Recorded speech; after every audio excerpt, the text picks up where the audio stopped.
lot of you have been looking forward to our next conversation, as have we, with linking up with Ryen Russillo. Of course, his podcast presented by The Ringer, a great podcast that you can find wherever you get your podcast from. Check it out. The latest edition is a story with Julius Erving and some great stories from Dr. J of his time in starting out in professional basketball. Ryen Russillo, we appreciate your time here early, I know, out west and waking up with us. Thank you and good morning. Yeah, what's up, man? Thanks for having me. Yeah, man. Everybody crushing on Zion Williamson down here. People are just losing their mind in what they're seeing, and it seems like it's historic, Ryan, when you just kind of look at the way that he's playing and the impact that he's having on the game. Lonzo's missed the last couple of weeks. He's been running the point guard. It looks like he's very comfortable. Can you tell us what we're watching when we see Zion here in his second year and looking like he's going to be just a superstar in the NBA? Right now, I think it's the most fun thing to watch in the league. I watch Pelicans games over almost everything else, unless it's actually a good matchup where everybody wants to play, which is unfortunately a little bit more rare this season, but we understand why. It's a challenging season.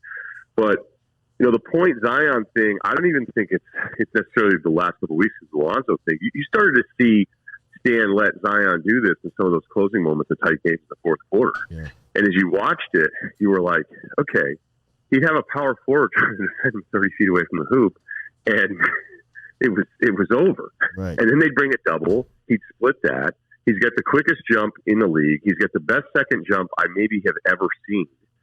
We knew how powerful and gifted he was. I knew about the jumping part. I didn't know quite, I wasn't quite as sure about how tight his handle was and in traffic.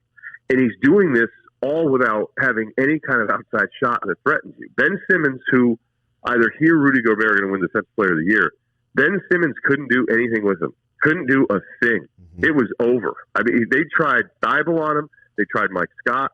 They put Danny Green on him full court to try to slow him down, bringing the ball up. But I credit Stan for unlocking this thing and developing it where it's like, you know what, we're actually better with him initiating the offense, which I think maybe complicates the roles for other players. But as far as right now in his development, it's awesome. It's so much fun to watch, and I'm pumped. I'm pumped for that team. It was about 5 weeks ago on a Sunday afternoon. The Pelicans were playing Boston and went into overtime. Tristan Thompson tried to slide over and I think take a charge on him, and Zion went up in the air and, I mean, just obliterated Thompson, put him into the floor. And you could see even Thompson's teammates were like, bro, I mean, shit, I don't know what to tell you. I mean, and even going to the sideline, and that's where people in New Orleans were like, holy shit. I mean, who is this guy? What has been the most impressive thing you've seen from him? Yeah, I think whenever somebody's tried to find a way to stop him in particular, like in the Sacramento game again, this isn't the most impressive play, but you know, there'll be a lot of coaches that'll tell you they want their ball handler to turn the screen down, because if you use the screen, the defense is still dictating where you want to go. Whereas if you're quick enough to turn the screen down, it's chaos for the defense, because then everybody was planning to shift, rotate a certain way, and now they don't know what to do. But it's easier said than done. You can't just turn down every screen and dribble into the original defender. He turned down a screen that was set on Harrison Barnes, and Harrison Barnes took the wrong step once, and it was over. It was like an open field linebacker trying to stay with somebody, you know, a smaller guy with the ball, and a wrong angle. And here it was. He was set up. He knew what Zion was doing. He was crossing half court. He's like, let me try to figure out a way to stay in front of him. And Zion turned the screen down and just went through everyone. I think there was a catch on an alley-oop in that game where there is no chance. And just him catching the basketball was impressive. So I think all the physical stuff, but also I think he's a good teammate. You know, I think Brandon Ingram probably doesn't love some of this development, but you know, it's a lot better letting Zion kind of initiate things, because I think he's a really good passer too. So, you know, I think any team that wins the lottery or any team that gets one of these guys and their build is something, you know, there's really probably 5 or 6 players in the league that truly change who you are as an organization.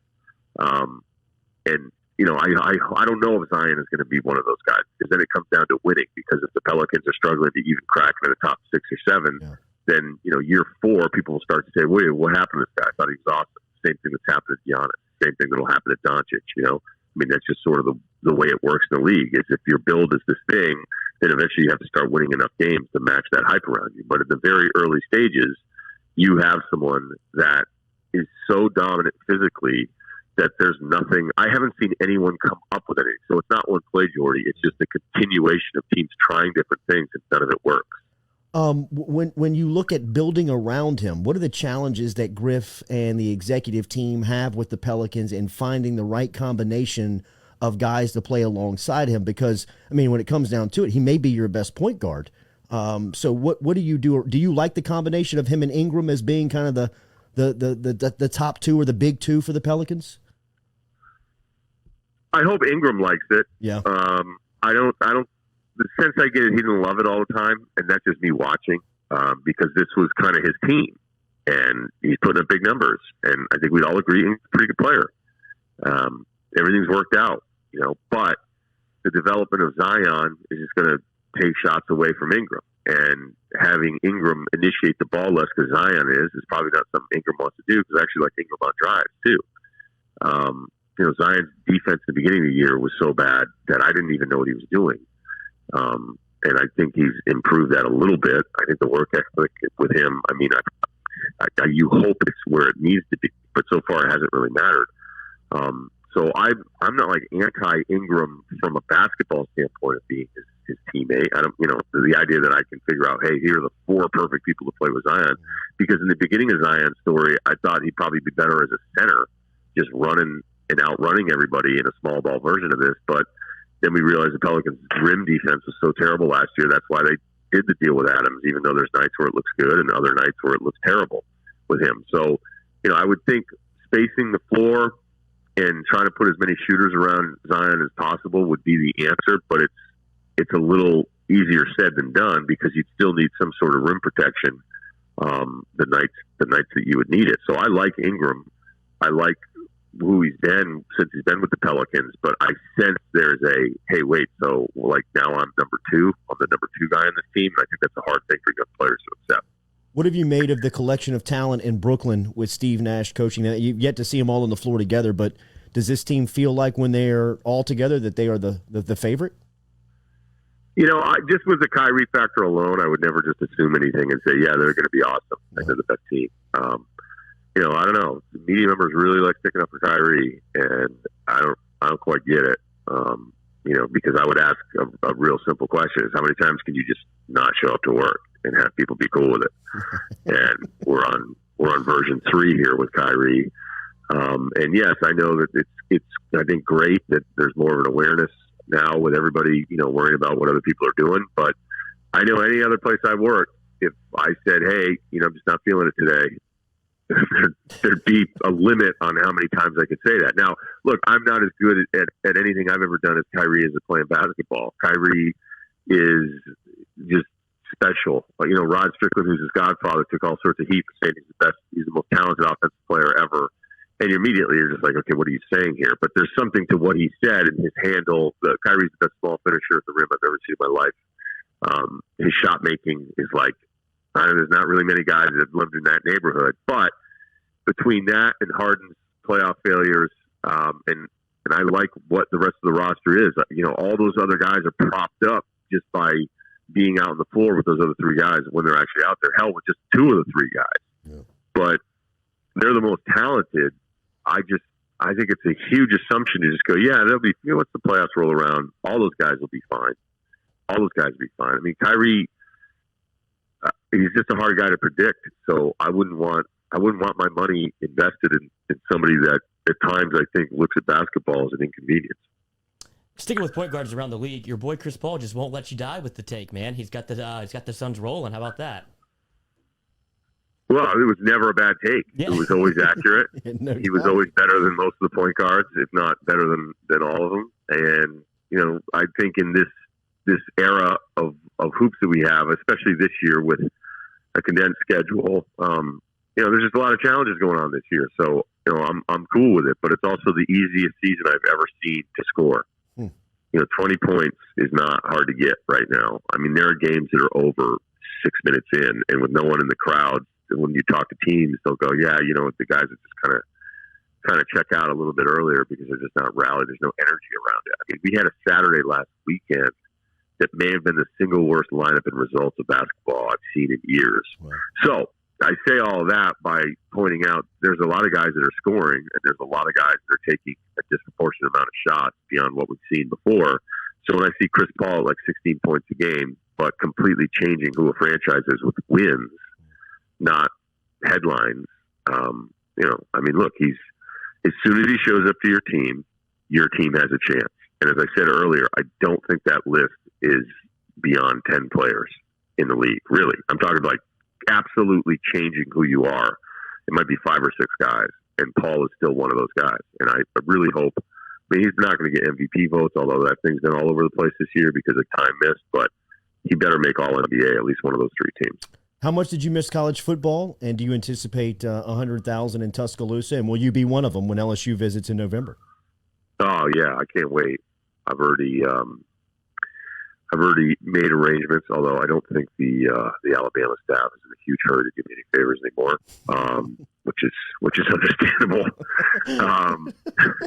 There's been a couple times. I don't think I've heard from Texas since, because I was at the Austin game and I was at the end zone, and I was with Herman's guy, and I've known Herman for a while, and Texas is the one that gave me the tickets because they got me on the sideline, and it ended up working out that way, and then Herman's guy, after Texas scored, it was a good game, went to high five. Cannell was there, and of course Cannell was rooting against LSU, and then he goes to high five me, and I was like, right, get that shit out of here. What are you doing? Out of your fucking mind, man. Right. But the thing is, right, and you guys know, I'm not rah-rahing on the side. Sure. I don't do any of that stuff at all. I want you guys to win. And so I was like, yeah, man, whatever. And then Cannell made it way worse. And then the guy was like, are you serious? Are you serious? And I haven't heard from Herman since. So I don't know. I don't know if that got back to him. So I'll have to hit up, our people there to get boots on the ground. But I can't wait. And yeah, it'll be 100,000. I mean, look, if LSU played, Hoover tomorrow, there'd be 100,000 at Tiger Stadium. There just are. I try to explain that to people. I don't think it's that different. I was arguing with my dad about it, where I said, as soon as the bars are a go, for real, not Florida and Texas for real. And I don't know what's going on in Louisiana. I've left my town once in a year. California and Los Angeles in particular is as restrictive as any place you can go. Sure. I was like, as soon as it's on, it's going to be a year of Cancun. I mean, it's going to be, people are going to want to catch up for lost time. And he's like, I don't know about that. And I was like, well, you're just older. You disagree and you're wrong. You just don't know what you're talking about, man. Yeah. Tell the locals to lift the regulations, because they are, the cavalry is planning on coming in early September for that UCLA game, if they can get this thing off. Because, I mean, the people down here are, they're buying up tickets and wanting to travel out there just to watch LSU. I mean, like you said, I mean, they can play this thing wherever. If you tell them that they can go, they're going to be there. Yeah, I think it's been pretty clear that we can tell. I mean, Super Bowl week in Tampa looked like normal Super Bowl week from what I saw. I didn't go. I'd still try to limit everything and be a good citizen. But I can also understand people's.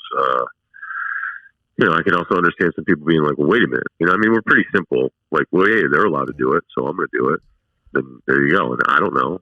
I've looked at all sorts of information, and I always felt like people at the beginning that were experts after 7 days. I was like, why are you so convinced you know exactly what's going on? And I'm still not sure. I still think we'll have time removed from this where we'll go, oh, okay, that was right and that wasn't. My last one, and I'll get you out of here. I respect your time. I mean, you've been with me for 18 minutes, so I appreciate that. I know you're busy. Can you help me? We've gone out on our own with the media thing. We're doing the daily podcast thing. We're on YouTube, Facebook. We got the website. We're up and doing this stuff. At one point, you had the best radio show, I believe, in the country. You have bounced around, done podcasts. You've done different time slots. You're now hosting a podcast. From your point of view, the future of media and just kind of how you see it and how it's been maybe expedited over the last year with COVID and everybody staying inside and creating ideas. Do you have a good grasp on what this thing may look like in the future? My instinct is just to say no, because I know that I don't know what it's going to look like in 5 or 10 years. I can tell you that, the podcast, part of this is really interesting because at least when I started, which, is a really long time ago now, which, I never thought I was going to be the old guy. I was always the young guy, then all of a sudden I was the old guy, so it just happens. 20 years ago, the hardest thing in the world was to find a way to get on air and have somebody actually say, yes, we're okay with you talking on the air and we're going to pay you for it. That first job was impossible. I mean, it was so hard to find. It's one thing to get a job in sports, maybe you get a sales job and there's the promise you can do some stuff or demo tapes or whatever. I did an internship at a TV station that was supposed to be 3 or 4 months and it lasted 9. They were like, hey, you've got to stop coming to work. Like, you've completed everything. There's nothing left to do. We all think the world of you, but like it's against the law. Like, we can't have you just show up and work, like get a girlfriend. And I was, so I was like, I want to make sure I knew everything. They're like, trust us, you know everything you could possibly learn at that position. Like, it's not that hard. So to get that first gig was impossible. And when you got it, you almost felt like they made a mistake. I remember my father, when I told him I was getting an on-air gig calling baseball games that I'd never been on the air before because I was going to do some sales, he just thought I was lying to him. He's like, there's no way that's true. And he should have, I would think it was a lie had it not been happening to me. That's bullshit, son. Right. And then I got that. I mean, it was a disaster. I didn't even last the full season. I mean, they lied to me of time. I can't even tell you how many times they lied to me about how much money I was going to make. And I was like, every week I'm here, I'm broker. And it's because they lied about what I was going to make. But the point is no one knows that on the resume. It doesn't say resume. Sure. Red Sox minor league announcer was going broke all the time, had to quit, didn't make the full season. The resume says the number 2 man of the Red Sox totally affiliate radio booth. Which actually, when I wrote it out, I was like, God, that feels like such a lie, but it actually isn't. Like, it's actually true. And you don't have to put the rest of the stuff, okay? And so then I got to Boston. It was like, hey, you heard that new minor league Red Sox guy that moved back to town? Like, he's pretty good. And that's what I was. Now, to get to your question, the line is shorter to get on the air, but it's wider because you could tomorrow, you go to Best Buy this afternoon, get a couple microphones, program, and you're live and you're good to go. And now your podcast is out there. And what a lot of people are noticing is like, I have to talk how many times a week?